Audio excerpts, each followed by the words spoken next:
Welcome, guys, to this third week of Jamie and Jack talking hoops. Last week, Jamie was not available, but this week we've got the man himself here with us.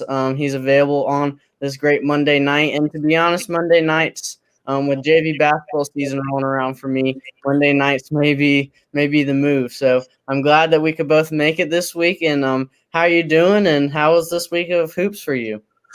Things are good. The weekend of basketball is always good. Tons of big stuff going on and everything. The start of the college basketball season as well. So got to just dive in to a lot of college basketball. Watched a couple high school games as well too, and all that kind of stuff going on. But good weekend overall. How about yourself? Yeah, it was great. Obviously, Duke, Carolina, NC State all played their first games. UNCW got a win over Asheville, so it was a great week.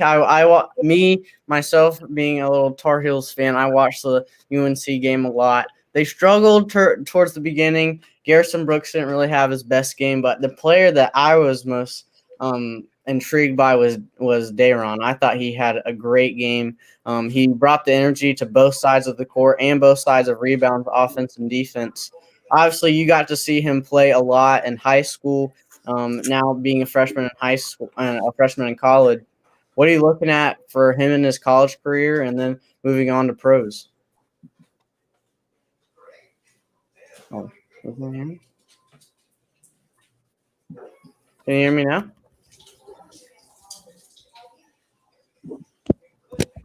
Can you hear me? Yeah, I can hear you.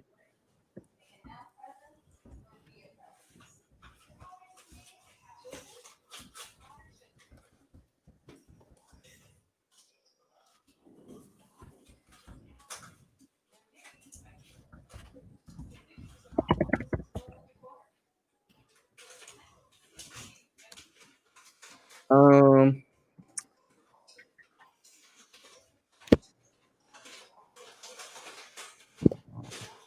hmm.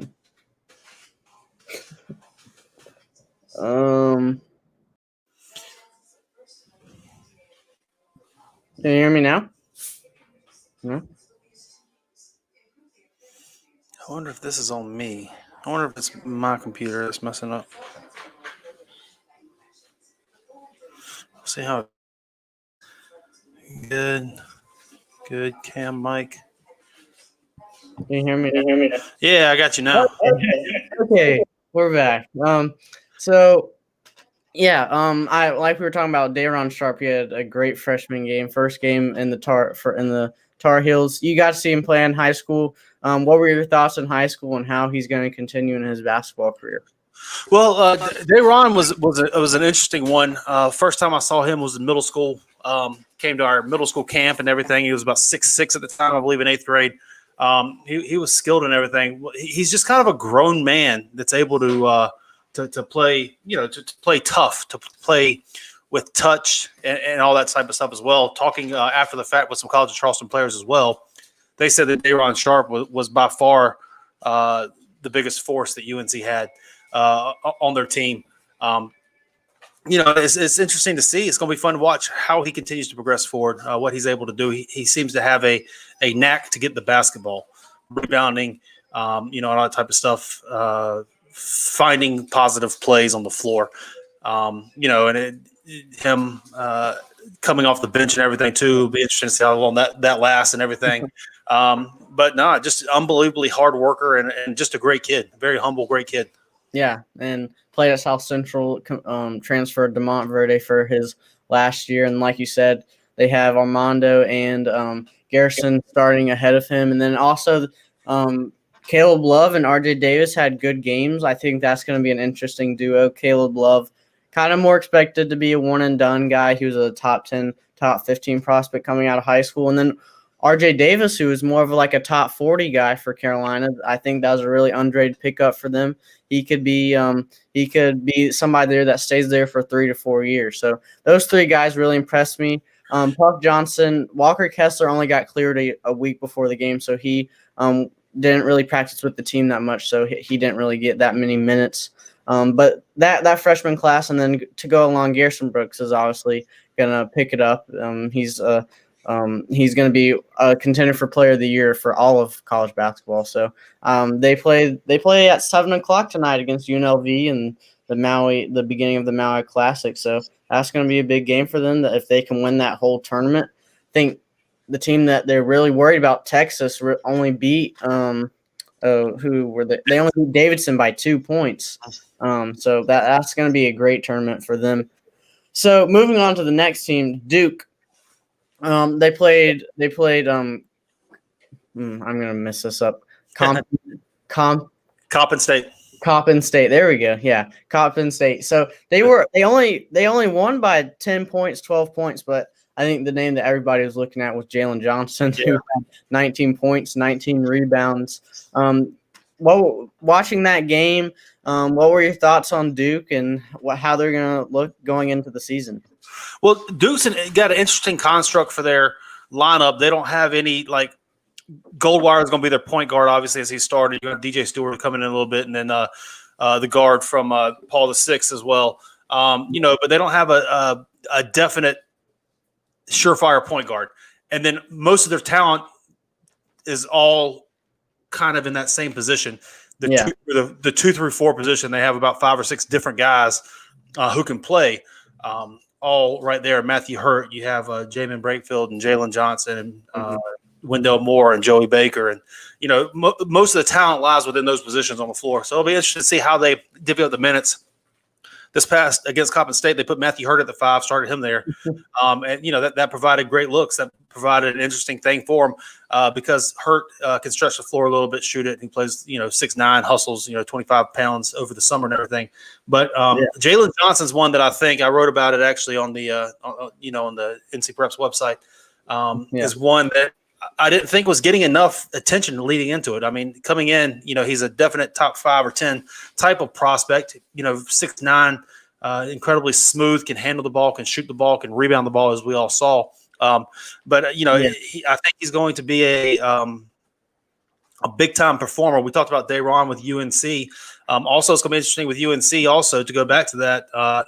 Who has the better season between Caleb Love and RJ Davis? Because RJ is really, really, really good.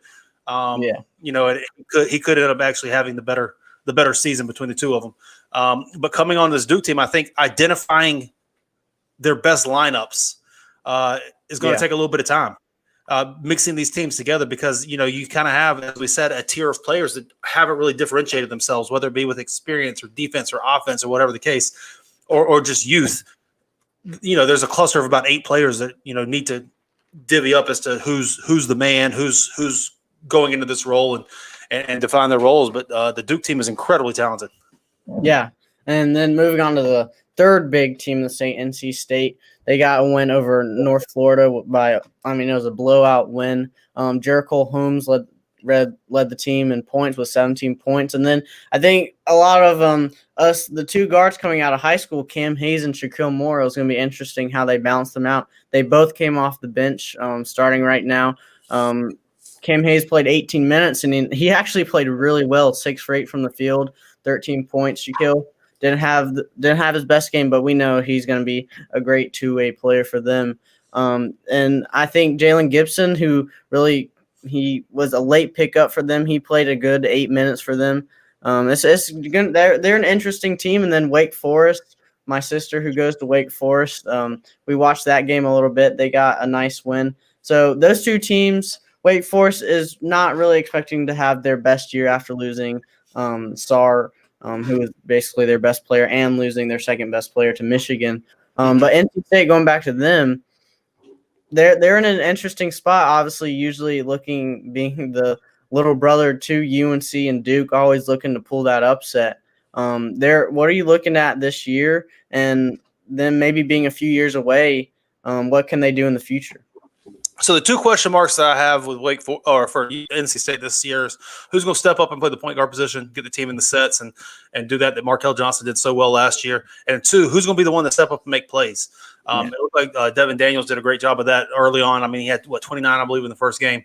Stepped up and made plays and all that type of stuff. They have incredible depth as well. With Darion Seaborn coming off the bench, Thomas Allen starting at the 1 spot, but then as you said, Cam Hayes and Shaquille coming off the bench there as well. They have great depth and everything. They're going to defend.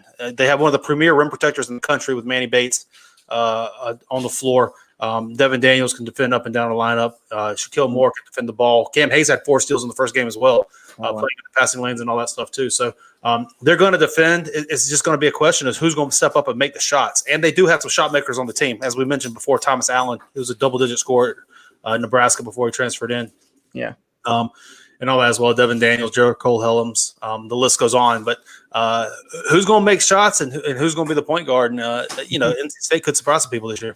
Yeah, I mean, they're always in that hunt to pull some upsets and have an underrated year. But those 3 teams, I think they have a good shot, Wake Forest, in a rebuilding year. And then there's a bunch of lower teams, like mid-major teams in North Carolina that have a chance to really have some great programs. I mentioned before we got on here, UNCW had a big win over Asheville. What do you think? There's a team out of the 4 big Power 5 teams in North Carolina. What is a maybe mid-major, even Division II team that you think could be really, really good this year? Well, obviously, you threw Division II in there. You saw what Queens did going up and competing heavily in that tournament. But I think that this answer has to be Greensboro, UNC Greensboro.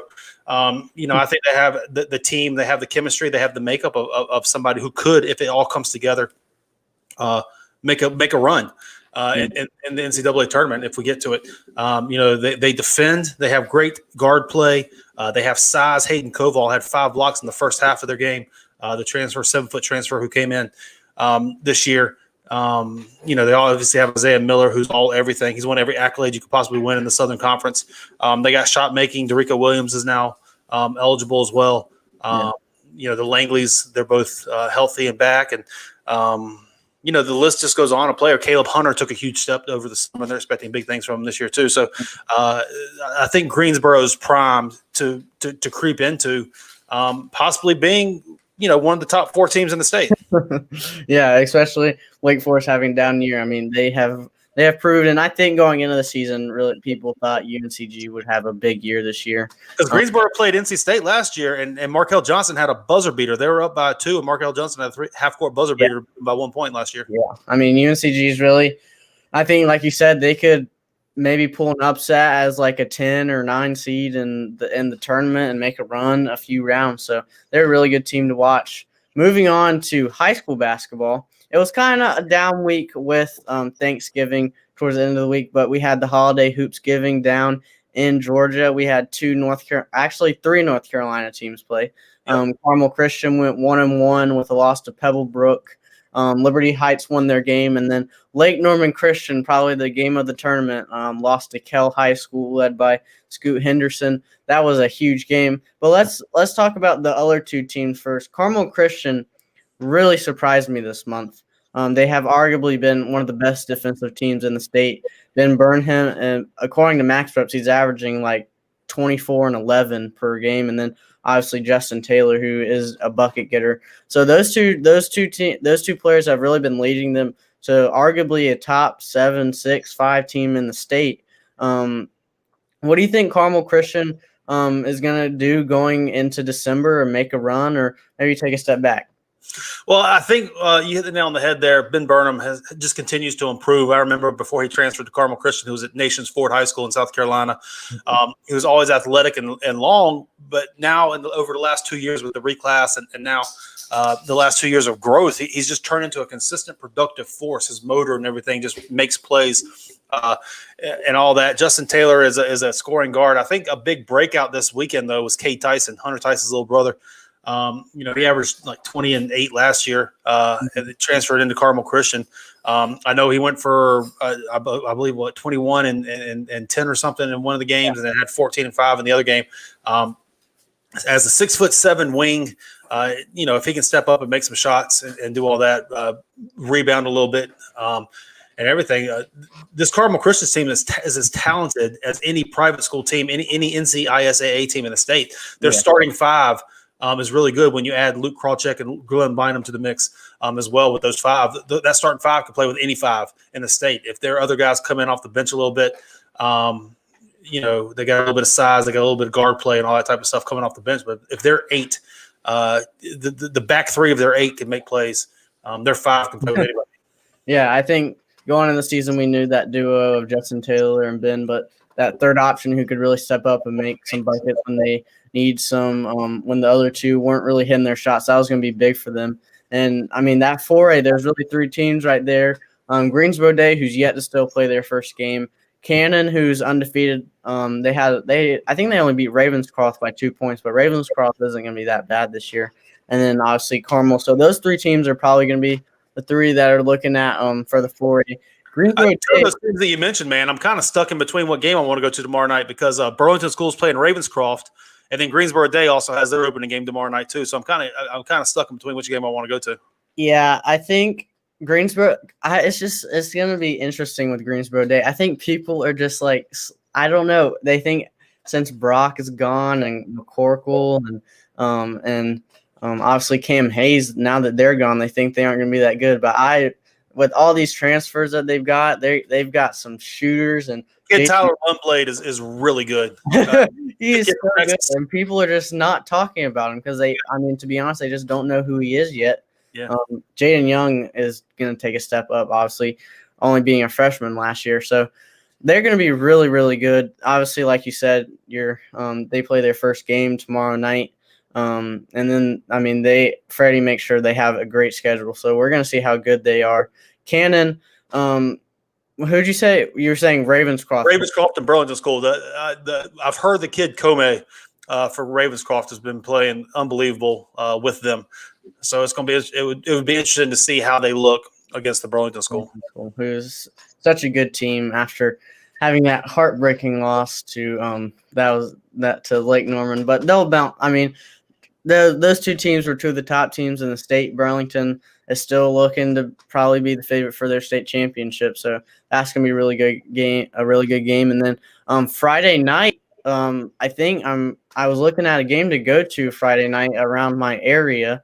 I think Cannon plays Greensboro Day at Cannon on Friday night. Obviously, that's so far away from me. I'm probably not. That's not your area. I was hoping it may be in Greensboro, which I could maybe convince my parents to let me go. But it was in Cannon. But that's going to be a huge game to really see how Cannon measures up to Greensboro Day, really how Greensboro Day measures up to Cannon, because those 2 teams are really going to be 2 of the top contenders for 4A. So Cannon and Carmel Christian both played in my preseason in my fall league, and got to see a good amount of them. With Cannon, we touched on Carmel already. With Cannon, Jarvis Moss, his shot making ability has really taken such a huge step forward. With his just ability to make shots, and anytime that you can make shots, 6'4", 6'5", good positional size and stuff you can create and everything, you're going to have your team having a chance. If Christian Reeves continues to take a step forward, and Elijah Ormiston and DJ Nix and stuff, they have a lot of talent. They have the ability to be able to really create some problems, especially if Jarvis is going. Because in my fall league they beat Liberty Heights. Liberty Heights was 7-0. I'm sure we're about to get to. They beat them. Jarvis Moss he had a shot at the buzzer. Oh wow! Yeah, as time expired to beat them. So when he's hitting, Cannon's good. And I think going into the season, everybody was saying obviously without Jaden Bradley, Jarvis was either going to take a huge step forward, being the main guy, or take a step back after him being the second guy and Jaden opening up shots for him. But him playing in the game so far this year, he scored 29 points in their opening game, I think, and he's really been hitting in their other games. So he's really looking like we were right, and he's gonna be that guy that can lead them to their hope in a state championship. So those 3 teams right there, I'm excited to see how that plays out in December. Greensboro Day, Cannon, and Carmel. So that's gonna be interesting. Yep. Like you said, Liberty Heights played a game in the Holiday Hoops Fest, and they are yet to be beaten. They had that game against Moravian Prep. I didn't think they played their best in that game. It was kind of a sloppy game, but they got the win, and that's what matters. So Liberty Heights, I know you're really high on Adu, and I love PJ Edwards. What are you looking at this December and moving on to the rest of the season on how they're going to do? Well, December is going to be the telltale of how good this Liberty Heights team is. They come in with possibly the most talented roster, especially on starting five in the state of North Carolina. When you have when you have PJ, you have Elijah Jamison, you have Isaac Farrar, you have T. Bryant, you have Terrence Johnson coming off the bench. They have a ton of talent on that team. Their December is going to be tough. They go down to the Bojangles Bash. They play Winston-Salem Christian, and then they go to my event in Columbia, and they'll play against Ridgeview, who's won 3 straight state championships in South Carolina. Then they'll go to They play Combine and they play Burlington School. So yeah, and they'll play Burlington School, and they'll play IMG in the Rotary Round Ball down in Charleston, South Carolina. So I believe they have 8 or 9 games in December, and they're all really good games against really good teams. So we'll see how good they are. This will be the test to see how good they are. I mean, they're 7-0. A win at the Holiday Hoops given by 20. Could have been 30 or 40. Is huge. Jonas had 26 and 13, I believe, in that game. He's really solidifying himself as the top prospect in the state of North Carolina, as well as a top 50 prospect nationally. Probably one of the most sought after, unsigned seniors that there is right now. And then PJ Edwards is really coming into his own as well. He's just picked up that Austin Peay offer. I'm sure more will be on the way as well for him. Elijah Jamison really transitioning to the point guard position and stuff too. So that Liberty Heights team, Mike Wright's got the guys playing incredibly well. It's no surprise they're 7-0. This is the first time in school history that they're 7-0. It's no surprise that they're there. But December's going to be a tough road to hoe for them. Yeah, for sure. And Jonas has really looked good. And that I can't. They played a game. I don't think it was the Moravian game. They played a game. Maybe it was against Carolina. He had a rough. I thought he had a few turnovers in the first half, but he came back in that second half and looked dominant. And the thing about him is when he's confident and he knows he demands the ball in the paint, there's really nobody in North Carolina who can stop him. And like you said, most sought after. There's not really many left true centers 7 foot in this day and age of just true centers, and a team whoever lands him is just going to have a great force. And I think he picked up a crystal ball to Marquette a few days ago, so his recruiting's picking up. So he's really leading the way. And then PJ Edwards, a 3-and-D guy, he's definitely going to be getting more offers. Like you said, Austin Peay State offered him. So moving into the other team that played in the Holiday Hoops giving, the big game, Kell High School versus Lake Norman Christian. That was the night game on the second day there. Lake Norman led by, I think, 17 going into halftime, but Scoot Henderson led his team to the comeback, and Lake Norman Christian fell in that game. Mikey had 26, Scoot had 36. So I was not able to watch that game. If you watched it, what were some things that you saw? Well, I think the thing that really shined was how valuable Trey Green is to the team. He got hurt. Yeah, he was injured in the first half. And then, kind of as the game continued to go on and he was out because of injury, Kell kept making the run and coming back and making the run and coming back. So I think, had Trey Green been in the game and all that type of stuff, I think it would have been a different outcome. But he wasn't. You gotta still play the game. So, I think it shows how valuable how valuable that Trey Green is. 2, how really good Scoot Henderson is. Because they annihilated J.D. Davis in the day before too. Who, if you haven't seen, is one of the most exciting players. Which JD, his team is not very. He's really good. Yeah, he's really good. Did you see he tried to go underneath his legs? Yeah. In game, he didn't get it, but I mean that's just unbelievable athleticism. But yeah, no, Scoot Henderson's really good. He's probably maybe in the conversation for the best 2022 point guard in the country. With that, Mikey also, I believe it's safe to say that Mikey has proven everybody wrong here who came in sitting there saying that is he that good? He's overrated and all this type of stuff. Mikey can hoop. Yeah, Mikey can play ball. Mikey is as good as advertised coming in. And he can play it. And I think that he has shown that to the people that can stop, for whatever reason they're trying to downplay him or whatever it is. I think they can all stop that now and just appreciate Mikey that, he's really good. Yeah. And I think coming in, people were like, he's never played in the hoop state. He's never played in North Carolina competition. Yeah, the competition in North Carolina is great, but now that he has proven that he can drop buckets here, he is top 2, if not number 1, 2023 in North Carolina. Obviously, with Rob Dillingham up there along with him. But he's got Aiden Holloway. Yeah, Aiden Holloway. Great Covenant Day. They played Calvary Day. They killed them, and I think Aiden Holloway right now. Let's see. I would probably Rob Mikey 2, and then Holloway 3, and then throw in like Jaden Young and a few more people. Trey Parker, yes. Isaiah Washington probably around like 7, 8. Trey Green, I had him around like 8 or 9, but he's really moved up, obviously, with this big season. So 2023 is loaded. I mean, we could just talk about that class for hours. But yeah. It's going to be exciting because Aiden Holloway has some great matchups coming up. He plays against Jay-Z and Gortman this weekend at the Battle of the Rock, and then he'll play against Gray Collegiate in my event in Columbia.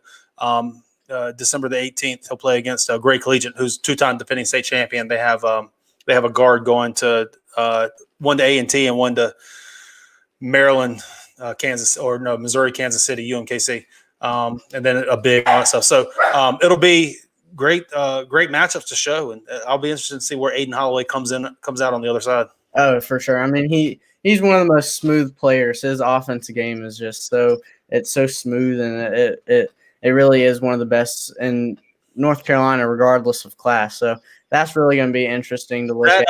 That Aiden Holloway, Jay-Z, and Gortman matchup is one that probably, for me, the most anticipated matchup of the season. I don't think any other individual matchup that'll be had in North Carolina. Mikey, if they can somehow get Mikey and Rob to play against each other, that would be really good. But yeah, Aiden Holloway, I think that's going to be a big test for him. And that I think if he can go off in that game, he'll really prove that he obviously gets a ton of attention in North Carolina around here. But I think that will get him to get attention nationally like he deserves. Yeah, and Gortman's kind of in that same spot too. I went to go watch him last week. He went for 32 and 9 against Ridgeview, the same Ridgeview team, who's probably the best team in the state of South Carolina. He went for 32 and 9, effortless, just getting buckets all over the place. He's another one of those guys. Sure, he's rated like 30 or 40 overall in the country, depending on who you read, but he doesn't get the love that he deserves with the excitement of his game. Yeah, for sure. I was going to bring up one last team here as we're winding down. Westminster Catawba, who is undefeated right now, they're going to have a big test against Cannon this weekend. So that's going to be a big test for them and Jasim Felton. I think Cannon will win, but I think that's going to be really good for Westminster Catawba to kind of see where they are. Obviously, Jasim's only a freshman, so he's got a lot of time. And another team, my kind of hometown team that I know the most about, Greenfield, actually went in quarantine, so they aren't going to be playing. They started last week, so their first game, I think, is December 8th coming back. But Hampton Evans and Jordan Vick hopped out to a really nice start. I went to go watch them play in their first game. Hampton, obviously last year, he really was probably one of the best eighth grader in the state last year. He sometimes last year he looked a little obviously like an eighth grader playing against high school, but he looks so much more calm now, smooth. I think he's really going to start getting some attention in the recruiting world. And Jordan Vick picked up 2 big time offers in the past few weeks, Vanderbilt and Wake Forest. And I know in the summer he had that big dunk where he self-alley-ooped it. He tried that about 3 times in the game, so he's crazy. Those 3 right there are going to be huge 2024. So I'm going to be watching a lot of Greenfield this year. Obviously, living in Raleigh, Wilson's less than an hour from me, straight shot. So, Greenfield's going to be a lot of games. I think with the Westminster Catawba, they're one of those teams that's super interesting this year because last year they had a good season. They had 6 losses, 7 losses, 8 losses, somewhere around there. Prior to that, they had losing seasons for the previous 5 years. Ed Addy's done a great job turning that program around. They added MJ Collins this year, I think, which is going to be a huge addition. A 6'4", 2022 wing. He's just a scorer, so he's going to be able to take the onus off of Jasim. As a freshman, Jasim's obviously gotten older and bigger. He played 17U All-Star with Brandon Huntley Hatfield on BMX Elite. And then AJ Hamrick as well has progressed, 6'8", kind of a stretch wing who can block shots and all that type of stuff too. So I think the Westminster Catawba team, obviously they're an odd team because they're located in South Carolina, but they play in North Carolina Private School League. They are a team to watch out for, kind of a sleeper team that people are they 3A or 4A? I think they're 3A. I'm pretty sure. Yeah, so that could be one that sneaks in there and really surprises some people because not many people are talking about them, but they have a roster filled with talent for sure. So, well, it was kind of a down week of hoops, but I think there were some underrated matchups, underrated games. Start of December starts tomorrow. Start of a new month. Greensboro Day plays their first games. We got some more teams starting to get into their schedule, a few conferences. So it was a great talking hoops with you, Jamie, and I hope we can do this next week. Yeah, no, absolutely. I'm excited about it too. I agree with you. I think the Monday night thing might be the move moving forward too, because it seems like a lot of people are playing on Tuesday nights now as well. So now that we're in the season, Monday night might be the way to go. But Jack, it's always awesome, man. It was hilarious. So last time we talked after the week after, I probably had about 5 people text me or call me in this conversation and say how sharp you are and how they appreciated the stuff that you're saying and all that stuff. And I couldn't agree with it more. So I'm very excited about it as well moving forward. So yes, I'm super excited about the season. So many opportunities to get better for the players and for me being Young Media and so many other people. Just a great season, even with all the COVID restrictions. Hopefully we can get to some games and just watch some basketball and enjoy it. So thank you so much. Hopefully we can get some exclusive stuff with you going for like 25 and 30 during your games.